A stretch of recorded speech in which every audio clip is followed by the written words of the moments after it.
क्या है, काव्यांग क्या है, काव्य शास्त्र क्या है। पहले इन चीज़ों को आप समझें। जब हम काव्य की बात की हमने, तो हमने कल देखा दृश्य काव्य और श्रव्य काव्य। इन काव्यों को समझने के लिए, इन काव्यों का अध्ययन करने के लिए, इन काव्यों की आलोचना करने के लिए या इन काव्यों की समीक्षात्मक अध्ययन के लिए हमें कुछ काव्यांगों के आधार पर इनकी बात करनी होगी। तो जब हम रस पर बात करते हैं तो रस भी एक महत्वपूर्ण काव्यांग है। कल हमने काव्य के अंग बताए जिसमें रस, ध्वनि, वक्रोक्ति, औचित्य, शब्द शक्ति, नायक नायिका भेद, छंद, अलंकार, ये सारी चीज़ें, जिसमें रीति सिद्धांत भी आता है, ये सारे जो तत्व हैं वो काव्यांग कहलाते हैं। इन्हीं में से एक महत्वपूर्ण तत्व है रस। देखिए ये सभी जितने भी काव्यांग हुए, इनको लेकर काव्यशास्त्र में अलग अलग संप्रदाय चले हैं।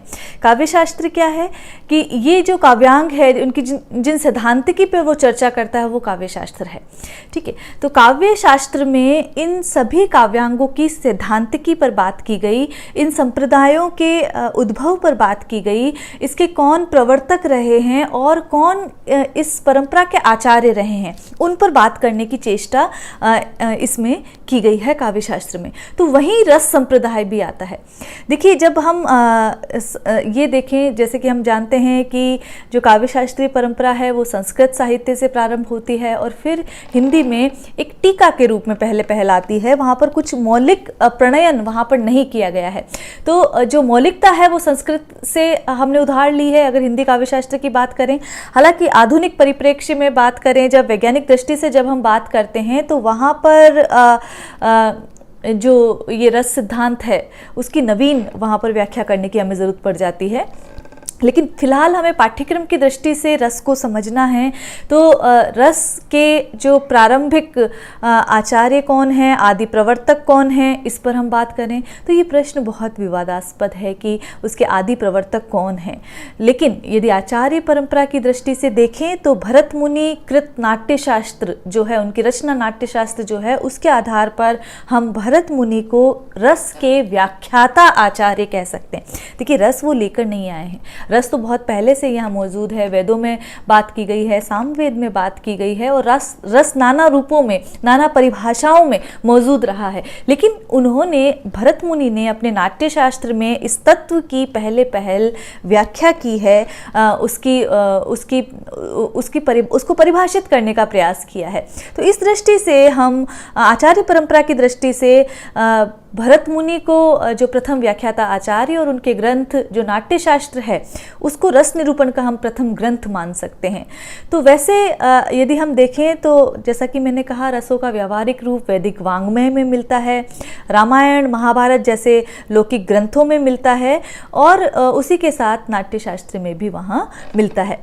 तो नाट्यशास्त्र के अध्ययन जब हम करते हैं नाट्यशास्त्र का, तो वहाँ तक आते आते रस का जो स्वरूप है वो स्थिर हो गया था, ये हम जान पाते हैं। जब भरत मुनि रस सूत्र की व्याख्या करते हैं, रस सूत्र देते हैं, तो वहाँ ये एक चीज़ तो स्पष्ट हो जाती है कि भरत मुनि तक आते आते रस का जो स्वरूप है वो स्थिर हो गया था। तो ये हम कह सकते हैं। अब भरत मुनि का समय क्या रहा है, तो ईसा पूर्व प्रथम शताब्दी माना गया है भरत मुनि का समय। यहाँ पर भी बहुत प्रामाणिकता नहीं है, लेकिन ये माना गया है उनके ग्रंथ के आधार पर। लेकिन ये माना जाए कि रस संबंधी जो विवेचन है वो इससे भी प्राचीन है, बहुत प्राचीन है। तो भारतीय संस्कृति और साहित्य दोनों में ही जो रसोपलब्धि है उसको चरम लक्ष्य माना गया है मनुष्य जीवन का। तो अब ये रस क्या है, सबसे पहले रस पर बात कर लें। तो इसका रस की जो व्याख्या है वो अलग अलग जगह हमें अलग अलग मिलती है। जैसे कि यदि हम देखें तो साहित्य के क्षेत्र में रस जो है वो काव्यानंद के रूप में मिलता है। जब आप कोई साहित्य चर्चा करते हैं, जब आप कोई बात करते हैं, जब कोई साहित्य पढ़ते हैं, तो वहाँ जो काव्यानंद की जो प्राप्ति होती है वो रस कहलाता है। इसी तरह जब आप भोजन के संदर्भ में रस की बात करते हैं, पाचकादि रसों की बात करते हैं, तो वहाँ पर जो नाना खाद्य पदार्थों के सेवन से जो मधु, तिक्त, कसाय आदि रसों का जो वहाँ पर उद्भव होता है वो वहाँ रस की श्रेणी में आता है जब हम खाद्य पदार्थों की बात करते हैं। इसी तरह जब हम बात करें, हम आध्यात्मिक क्षेत्र में बात करें, तो वहाँ रसौ वे सह वो परिभाषा आ जाती है कि उसे हमने आध्यात्मिक आनंद और मोक्ष की प्राप्ति के संदर्भ में वहाँ कह दिया। तो इस प्रकार जब रस में हम देखते हैं, काव्य के संदर्भ में देखते हैं, तो काव्यानुभूति की बात की जाती है। अध्यात्म के क्षेत्र में वहाँ पर चरम लक्ष्य मोक्ष की बात की जाती है। खाद्य संबंध में देखते हैं तो पाचकादि रसों की बात की जाती है। तो इस प्रकार रस की अलग अलग व्याख्याएं हैं। रस उसे भी कहा गया जो सतत बहता रहता है, वो रस है। तो इस दृष्टि से हम जल की संज्ञा दे देते हैं, जिसको हम जो वुध है, जल को जीवन भी कहते हैं। तो इस तरह जो रस की नाना व्याख्याएं हैं। तो इस तरह अगर हम देखें, पहले जो इसकी परिभाषा देखें तो रसौ वै सह। तो रस क्या है? रस ब्रह्म स्वरूप है। ये आध्यात्मिक दृष्टि से परिभाषा हो गई कि रसौ वै सह। तो रस ब्रह्म स्वरूप जो है, ब्रह्मानंद जो है, वही रस है। तो दूसरी अगर परिभाषा देखें तो जो इसका आस्वाद्य पक्ष है उससे संबंधित है। उसमें है रस्यते आस्वाद्यते इति रस है, कि जिसका स्वाद किया जाए, जिसका स्वाद महसूस किया जा सकता है, जो आस्वादित है, वही रस है। तो रस्यते आस्वाद्यते इति रस है। तो ये भी एक परिभाषा हुई। फिर आती है सरते इति रस है। जैसा कि मैंने कहा, जब हम जल के संदर्भ में बात करते हैं या किसी द्रव के संदर्भ में बात करते हैं, तो वहाँ ये आता है कि जो प्रवाहित होता है, सरते मतलब जो प्रवाहित होता रहता है, वही रस है। इसी तरह एक और जब हम साधन और साध्य की बात करते हैं, तो उस संदर्भ में बात आती है कि रस्यते अनेन इति रस है। रस्यते अनेन इति रस है, कि उसका अर्थ ये हुआ कि जिस साधन के द्वारा आस्वाद किया जा सकता है, वही रस है। तो रस यहाँ पर साधन के रूप में आ गया है। तो इन सभी उद्भावनाओं में, चाहे वो रसो वै से की बात करें, चाहे रस्यते आस्वाद्यते इति रसः की बात करें, या हम सरते इति रसः की बात करें, या रस्यते अनेन इति रसः की बात करें, इसमें जो रस की अलौकिकता की बात की गई है, उसके स्वाद्य की बात की गई है, उसके द्रव्यत्व की बात की गई है, और उसके आस्वाद जन्य गुणों की बात की गई है। तो इन परिभाषाओं से ये स्पष्ट होता है कि जो रस है वो स्वाद्य है, वो द्रव्यत्व के गुण से युक्त है, और वो आस्वाद्य है। लेकिन भरत मुनि जो है अपने नाट्यशास्त्र में कहते हैं कि आस्वाद्य होने के कारण ही इसे रस कहा गया है। ये भरत मुनि स्पष्ट वहाँ पर करते हैं कि उसका उत्तर वे देते हुए कहते हैं, आस्वाद्य किया जा सकता है इसे, या आस्वाद्य होने के कारण ही ये रस है, इसे क्यों परिभाषित किया।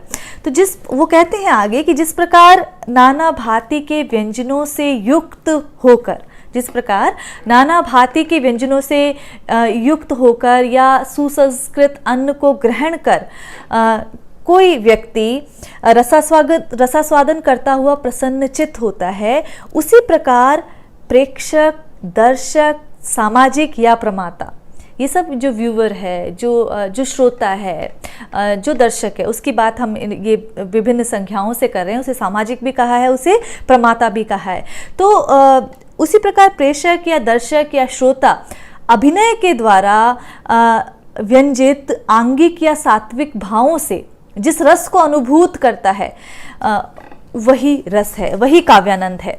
तो यहाँ पर आते आते जब वो फिर परिभाषित करते हैं इसे, एक सूत्र देते हैं कि विभावानुभावादि संयोगाद रस निष्पत्ति ही, कि विभाव, अनुभाव और व्याभिचारी भावों के संयोग से रस की निष्पत्ति होती है।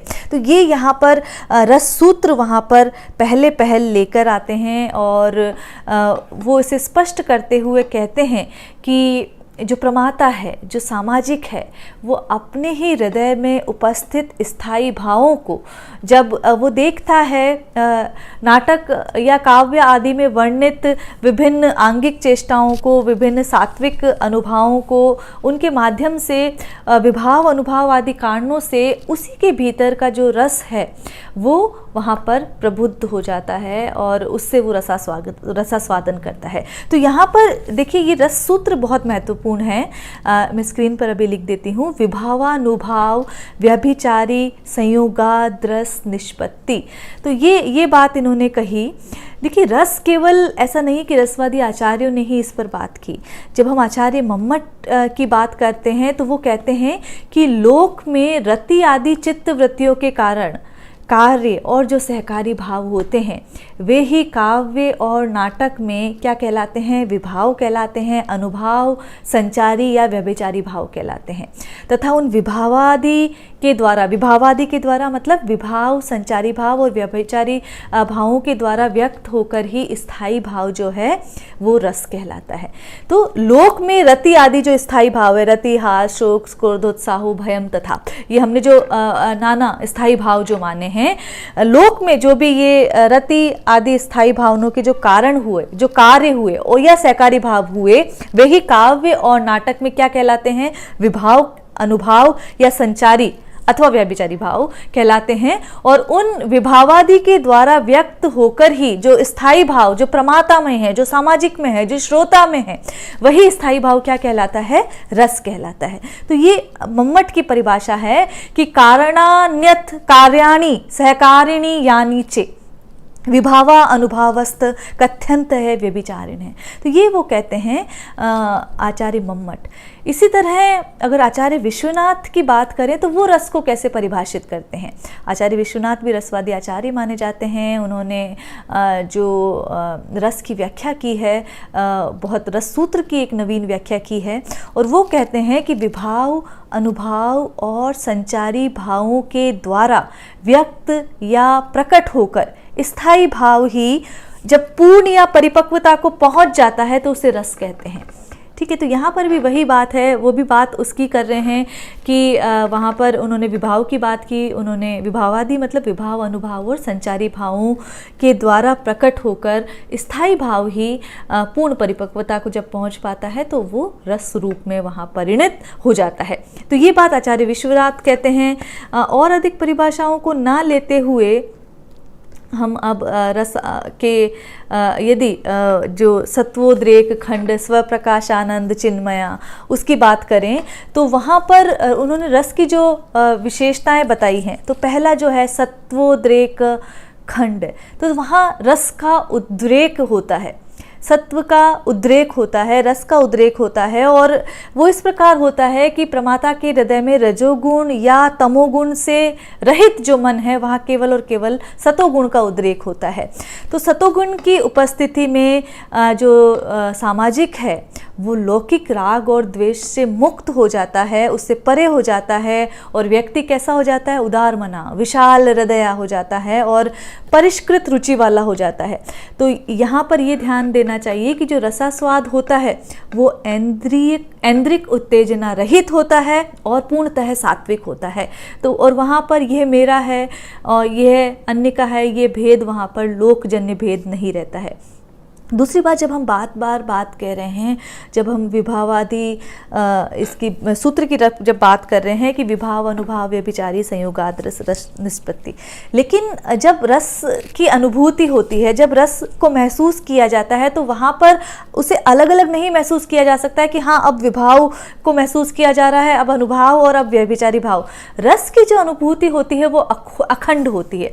इसीलिए यहाँ पर जो इन्होंने पहला जो भाग में, पहले अनुभाग में अपने विश्वनाथ बताते हैं कि सत्वोद्रेकाद खंड, कि सत्व का उद्रेक होता है और जो रस कैसा है? अखंड है। फिर ये कहते हैं कि स्वप्रकाशानंद चिन्मय है। तो ये कैसा है? रस का उद्वेग अथवा प्रकाशन जो है आत्म चैतन्य होता है, उस जो आत्म के रूप में होता है वैसा ही होता है कि ये ऐन्द्रिक आनंद और मोह से भिन्न सर्वथा कैसा होता है? अलौकिक होता है। तो सर्व प्रकाशानंद चिन्मय, जैसे आत्मा अपने भीतर स्व प्रकाशमय है, वैसे ही ये जो रस है वो अलौकिक गुणों से पूर्णतया युक्त वहाँ पर होता है। फिर ये कहते हैं लोकोत्तर चमत्कार है कि रस जो है वो इस लोक से परे होता है, अर्थात इंद्रिय जो आनंद है उससे परे की कोई विषयानुभूति है रस, ऐसे वो कहते हैं कि लोकोत्तर चमत्कार है। उसके बाद जो अगली पंक्ति में वो कहते हैं कि वेद्यांतर स्पर्श शून्यो ब्रह्मा स्वाद सहोदर है। तो वेद्यांतर स्पर्श शून्य क्या है कि जो रस बोध की जो अवस्था है वो पूर्ण तन्मय अवस्था है, और उसमें जो आत्मा की जो स्थिति होती है उसमें अन्य ज्ञान की प्रतीति उसे नहीं होती है, और रसानुभव के समय जो प्रमाता होता है, जो दर्शक होता है, जो सामाजिक होता है, जो सहृदय होता है, वो स्व और पर के भाव से मुक्त हो जाता है। मतलब उसे समय काल और परिस्थिति का बोध नहीं रहता है। जैसे आप ऐसा महसूस कीजिए कि आपको युद्ध के कालखंड की कोई चलचित्र देख रहे हैं और उसे देखते हुए आप भूल जाते हैं कि आप किस वर्ष में अभी बैठ के देख रहे हैं, और आप उस वर्ष में पहुंच जाते हैं। तो आप उस स्थान से मुक्त हो गए कि आप अमुक स्थान पर बैठकर देख रहे हैं, आप उस कालखंड से मुक्त हो गए, आप अपने स्त्री और पुरुष होने के भाव से मुक्त हो गए और आप वहां पहुंच गए जो चलचित्र वहां चल रहा है। तो ये वेद्यांतर स्पर्श शून्य कि उसे अपने परिवेश का ज्ञान नहीं रहता, वो काल की परिस्थितियों से और समय की परिस्थितियों से मुक्त हो जाता है, तमाम परिवेश से वो मुक्त हो जाता है। तो वह काल की परिधि में नहीं रहकर पूर्णतः आत्मलीन हो जाता है, अर्थात उस समय वेद्यांतर स्पर्श शून्य की अवस्था में उसे देश और काल की सीमाएं जो हैं वो उसे प्रभावित नहीं करती। तो ये भी एक जो रस का जो महत्वपूर्ण गुण है उसकी बात की गई है।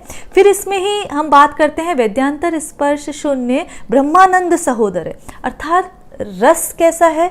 ब्रह्मानंद के समतुल्य है। यह वही परिभाषा फिर आ जाती है, रसौ वै सह। तो रस कैसा है? ब्रह्मानंद के समतुल्य है। तो ये अनुभूति, जो रस की जो अनुभूति है वो कैसी होती है? वो विषयानंद से परे चिदानंद का विषय है।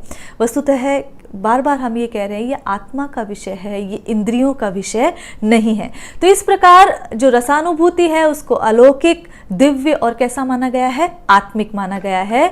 फिर भी जो रसानुभूति को वास्तविक जो ब्रह्मानंद है वो स्थायी है और जो रसानंद है वो अस्थायी है, ऐसा भी कहा गया है। तो ये हमने बात की। तो यहाँ पर आपको ये जो श्लोक जो दिया है आचार्य विश्वनाथ ने, उसको ध्यान रखना है। उसके आधार पर ही रस की आप व्याख्या कर सकते हैं कि सत्वोद्रेका खंड स्वप्रकाशानंद चिन्मय वेद्यांतर स्पर्शो शून्य ब्रह्मा स्वाद सहोदर लोकोत्तर चमत्कार प्राण कैश्चित प्रमातृभिः स्वकारावद भिन्नत्व नायमा स्वादय ते रसे है। तो ये श्लोक की बात की गई है और इसमें सत्वोद्रेक की बात की गई, इसमें अखंड की बात कही, इसमें स्वप्रकाशानंद चिन्मय की बात की गई, इसमें लोकोत्तर चमत्कार की बात कही गई, और इसमें वेद्यांतर स्पर्श शून्य की बात की गई और ब्रह्मानंद सहोदर की बात की गई। तो ये हमने आज रस की बात की और रस को किस तरह से परिभाषित किया गया है, रस की किस तरह से व्याख्या की गई है, उसे एक सरसरी दृष्टि से हमने देखने का प्रयास किया गया।